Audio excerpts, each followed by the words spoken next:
আপনারা দেখছেন ২১শে টেলিভিশন। নেত্রকোনার মদন উপজেলার কটিরিকোনা গ্রামের প্রতিটা বাড়িতে হারিকেনের তাপে ও তুষের মাধ্যমে ফুটছে হাঁসের ছানা। খরচ কম হওয়ায় এই পদ্ধতি ব্যবহার করে সফলতার মুখ দেখছে পুরো গ্রামের মানুষ। নেত্রকোনা প্রতিনিধি মনোরঞ্জন সরকারের রিপোর্ট, জানাচ্ছেন মাসুম আল ইসলাম। কটুরিকোনা গ্রামের আয়নাল হক তার বড় ভাই হাদিস মিয়ার কাছ থেকে শিখে নেন হারিকেনের তাপ আর তুষ ব্যবহার করে হাঁসের ছানা উৎপাদন। এই পদ্ধতিতে ১০০০ ডিম থেকে বাচ্চা ফোটান, বিক্রি করে ভালো লাভও হয়। সেই থেকে তাকে আর পেছন ফিরে তাকাতে হয়নি। এই পদ্ধতিতে হাঁসের ডিম সংগ্রহ করে একদিন রোদে রাখতে হয়। এরপর একটা পুটুলিতে তুষের মধ্যে ৩০টি করে ডিম নেওয়া হয়। একসঙ্গে ৮ থেকে ৯টি পুটুলি রাখা হয় মাটির চুঙ্গিতে। পাশে অন্য আরেকটি চুঙ্গিতে হারিকেন জ্বালিয়ে তাপ দেওয়া হয় প্রতিদিন ৩ ঘন্টা করে। উল্টে পাল্টে দেওয়া হয় ডিমগুলি।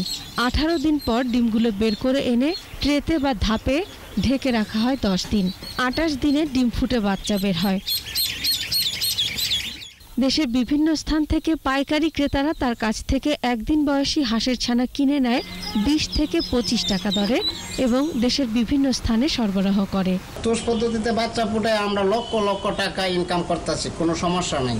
আর আমার দেখা দেখি আমাদের গ্রামে সকলেই এখন স্বাবলম্বী হয়ে গেছে। গ্রামের অধিকাংশ মানুষই এই পদ্ধতিতে হাঁসের ছানা উৎপাদন করছেন, আর স্থানীয় কৃষি বিভাগ সহযোগিতা ও বিভিন্ন পরামর্শ দিচ্ছে। তুষ ও হারিকেন পদ্ধতি দিয়ে হাঁসের ডিম থেকে হাঁসের বাচ্চা উৎপাদন করা হয়। বাচ্চা উৎপাদন করে আমি অনেক লাভবান। আমার রেসারিতে আদি ৩-৪ গ্রাম প্রতিষ্ঠিত হয়ে গেছে।